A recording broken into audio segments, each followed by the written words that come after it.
હાલો દોસ્તો, તો શ્રી ગણેશાય નમઃ, હર હર મહાદેવ। તો તમે જો બ્રેકગ્રાઉન્ડ જોઈ રહ્યા છો, મસ્ત જો આપણે વાડી આવી ગયા છીએ। તો વાડીમાં તમને મોજ ને જો વાડીનો વિડીયો સારો લાગે ને તો વિડીયોમાં કમેન્ટ અને મસ્ત રીતે લાઈક કરી દેજો, અને વિડીયોમાં નવા હોય તો ચેનલને સબસ્ક્રાઈબ કરી નાખજો। તો હું ને હંસ આવી ગયા છીએ એક વાડીએ, કારણ કે અમે આમ ગયા હતા ડાંગાવદર એક રિપેરિંગમાં, ત્યાં અમારા વાડીવાળા મિત્ર મળી ગયા છે। તો કે હાલો અહીં સુધી આવ્યા છો તો વાડીએ આવો। તો અમારે દોડવું હતું ને ઢાર મળી ગયો, કારણ કે અમને વાડીએ જવાની બહુ મજા આવે।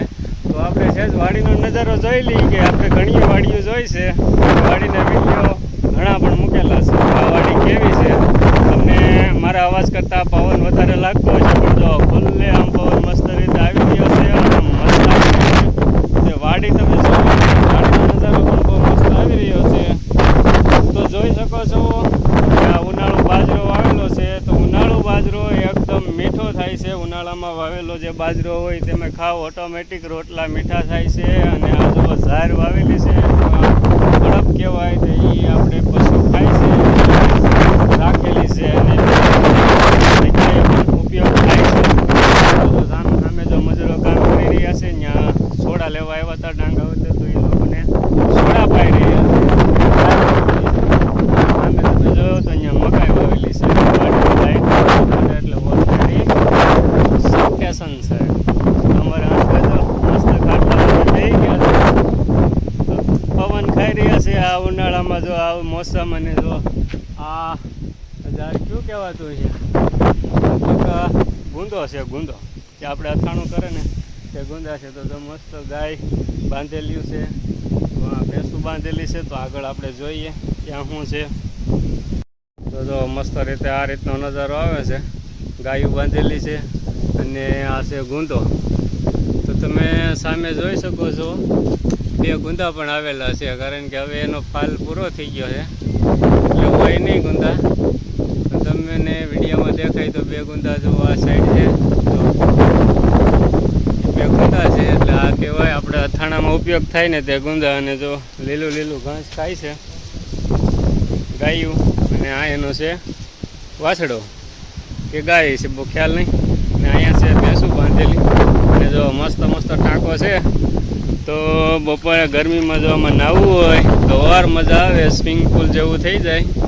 અને અહીંયા ભેંસું બાંધેલી છે તો આપણે, અને અહીંયા છે બળદ, એક બળદ છે, બળદ ક્યાંક સરવાતી હોય છે। અને જો બળદને બાંધવાનું સાંજના સમયે કાંઈ જનાવર ન આવી જાય એટલે બળદને અહીંયા બાંધી દે છે। તો આપણે અંદર જોઈ શકીએ છીએ કે અહીંયા છે ખીલા, 3 ખીલા છે।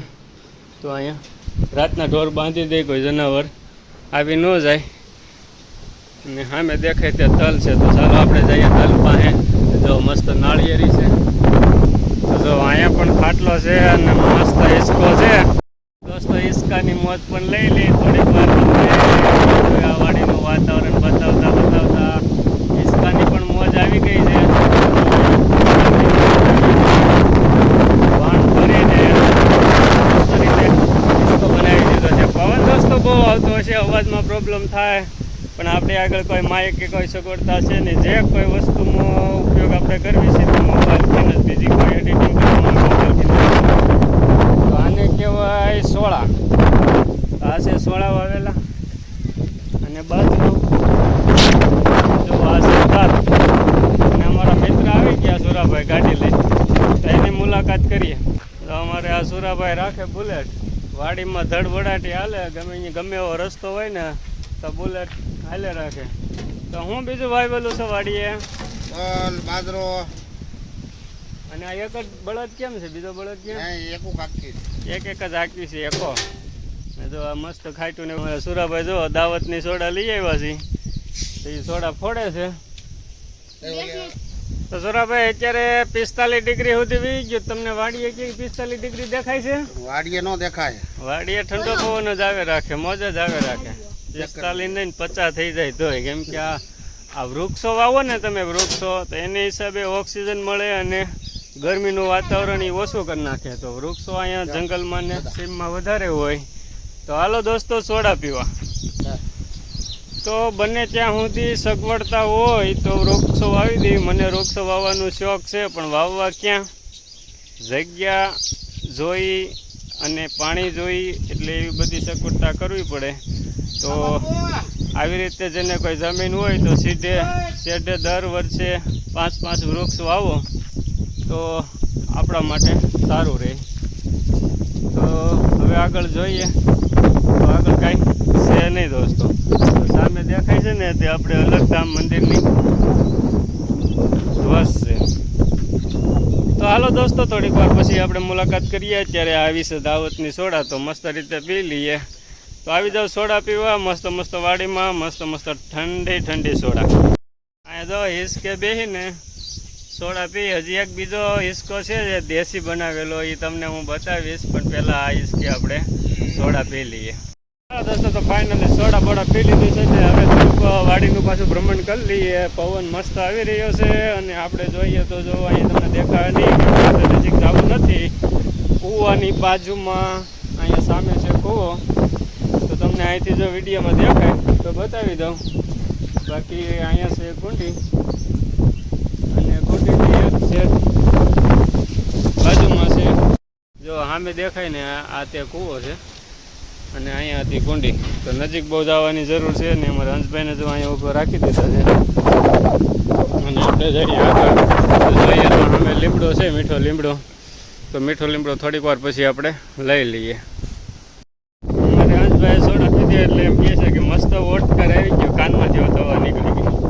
ભાઈ સોડા છે, હવા નીકળી જાય ભાઈ. તો હવે આપણે જઈએ. તો અહીં જો આપણે મોટર ચાલુ કરવા માટેની પેટી મૂકેલી છે. તો સરસ પેટી છે, અને જો આપણને જે પસંદ આવેની વસ્તુ આવી ગઈ છે તો તમને બતાવી દઈ કે દેશી હિસકો, ખર્ચા વગરનો હિસકો. જો આ વૃક્ષ હેઠે, અરે વાહ, અહીંયા રાવણા છે જો. તો આને કહેવાય રાવણા. અમારે હંસભાઈને ખાવા છે તો વીણી લે, કારણ કે પવન બહુ આવે છે તો થોડીક વારે રાવણા આવે છે ટપ્પો ટેપ હેઠા, અને ભૂખમાં સેપાઈ જાય છે. અમારે જો હંસભાઈ બેસી ગયા છે હિસકો ખાવા. મજા આવે છે? હા, તો હિસકો મજા આવતી હોય ત્યાં રાવણા તો ખરે તો વીણી લેતર ખાવું એટલા બરાબર છે. જો અહીંયા પણ એક મસ્ત બનાવેલું છે ઝૂંપડું, અને ખાટલા બાટલા નાખેલા છે, અને મિની ટ્રેક્ટર પડ્યું છે. અને અહીંયા એવા છે થાંભલા નાખવાવાળા, જીવીવાળા. તો ઓલરેડી જો અહીંયા ડુંગળી ઉગાઈ ગયેલી પડી છે, અને આપણે આ શું કહેવાય CD100 હોન્ડા બિચારી આ વાડીનું કામ કરીને જૂની થઈ ગઈ, તો આરામ કરે છે. અને આ છે લીંબુડી, અને આપણે જો આવી ગયા છીએ ઓલરેડી મીઠા લીમડા પાસે. તો આ મીઠો લીમડો થોડોક લેતા જઈએ તો ખમણ વઘારવા કામ લાગે. તો ચાલો દોસ્તો, જેટલું આ વાડીમાં જાણવા જેવું હતું તેવું તો આપણે જોઈ લીધું છે ને તમને બતાવી દીધું છે. તો હા, મેં ઠેઠ સુધી નજારો વાડીનો જ છે મસ્ત રીતે. તો આ વાડીમાં બહુ મજા આવી, અને પવન પણ મસ્ત ઠંડો ખાવા મળ્યો. તો તમને આ વિડીયો પસંદ આવ્યો હોય તો લાઇક, શેર, અને નવા હોય તો ચેનલમાં સબસ્ક્રાઈબ કરી નાખો. લાઇક બહુ ઘટે છે દોસ્તો, લાઇક કરતા રહ્યો. વિડીયો જોવો પણ લાઇક પણ સરસ મસ્ત રીતે કરી નાખ્યો, અને આવા જ વિડીયો જોવા માટે ચેનલને સબસ્ક્રાઈબ કરી નાખો. હાલો દોસ્તો, વિડીયોને આપીએ વિરામ. હર હર મહાદેવ હર.